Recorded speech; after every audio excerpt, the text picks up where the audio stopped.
لله وكفى والصلاة والسلام على سيد الرسل وخاتم الأنبياء وعلى آله وأصحابه الأصفياء والأتقياء وأزواجه واتباعه وسلم تسليما كثيرا كثيرا.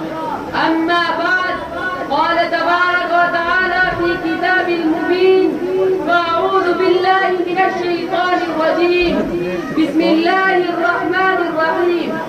قل هل يستوي الذين يعلمون والذين لا يعلمون؟ وقال رسول الله صلى الله عليه وسلم: فضل العالم على العابد كفضل القمر ليلة البدر على سائر الكوكب، او كما قال علیہ الصلاۃ والسلام. علم ایک ایسی دولت ہے جو کبھی لٹتی نہیں، علم ایک ایسی دولت ہے جو کبھی لٹتی نہیں، خرچ کرنے سے کبھی گھٹتی نہیں. پھر نہ تم کرنا کبھی تشنہ نبی کے شکوے، پھر نہ تم کرنا کبھی تشنہ نبی کے شکوے.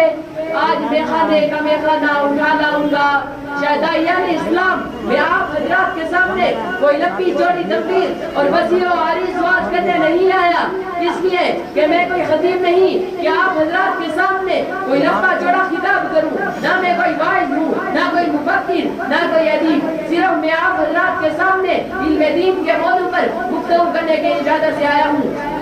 برادران اسلام، علم دو طرح کا ہے، ایک دنیاوی اور ایک اخروی. چاہے دنیاوی ہو یا اخروی، انسان کو عزت و فضیلت عطا کرتا ہے، لیکن دنیاوی علم صرف دنیا تک ہی محدود رہتا ہے. اور اخروی علم انسان کو دنیا و آخرت دونوں جگہ ذلت اور سبائی سے نجات دلاتا ہے اور عزت و فضیلت عطا کرتا ہے. میں آپ سے سوال کرتا ہوں، وہ کون سی شے تھی جس نے آدم علیہ السلام کو ملائکہ سے افضل بنا دیا؟ وہ کون سی شے تھی جس کی برکت کی وجہ سے اللہ نے انسان کو خلیفہ بنایا؟ وہ کون سی شے تھی جس نے انسان کو اشرف المخلوقات بنا دیا؟ وہ کون سی شے تھی جس کی فضیلت کی بنا پر رب کائنات نے انسان کو اپنا نائب بنایا؟ وہ علم کی دولت ہے. جب رب کائنات نے قرآن کا نزول فرمایا تو سب سے پہلے وہ آیت نازل کی جس کا تعلق علم سے ہے، یعنی اقرأ باسم ربک الذی خلق. ملت اسلامیہ کے نوجوانوں، اخروی علوم کی فضیلت و اہمیت آیات قرآنیہ اور احادیث نبویہ میں بکثرت وارد ہوئی ہے. اللہ تبارک و تعالی ارشاد فرماتے ہیں: قل هل يستوي الذين يعلمون والذين لا يعلمون. یا محمد صلی اللہ علیہ وسلم، آپ کہہ دیجئے کہ اہل علم اور جاہل یکساں نہیں ہو سکتے. جس طرح توحید و شرک یکساں نہیں ہو سکتے، جس طرح ہدایت و ظلمت ایک جگہ جمع نہیں ہو سکتے، جس طرح ہدایت اور ظلمت ایک جگہ جمع نہیں ہو سکتے، جس طرح رفاقت و عداوت برابر نہیں ہو سکتے، جس طرح حق و باطل برابر نہیں ہو سکتے.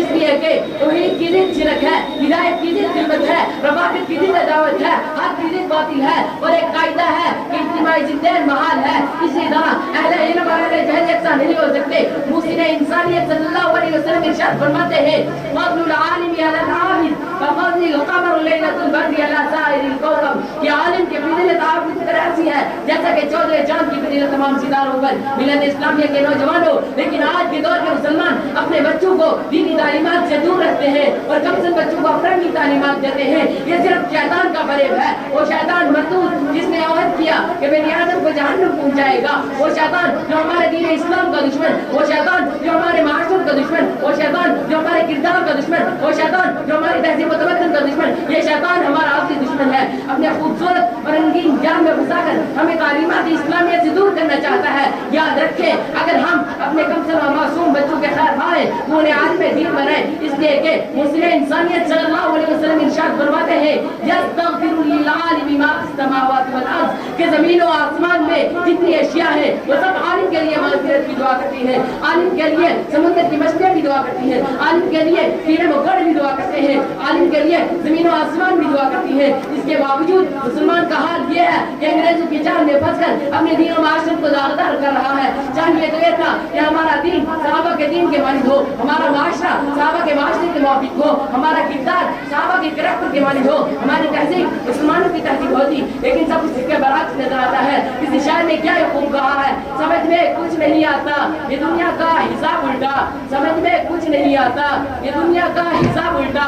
نصیحت کیجئے جس کو تو ملتا ہے جواب الٹا. وآخر دعوانا ان الحمد للہ رب العالمین.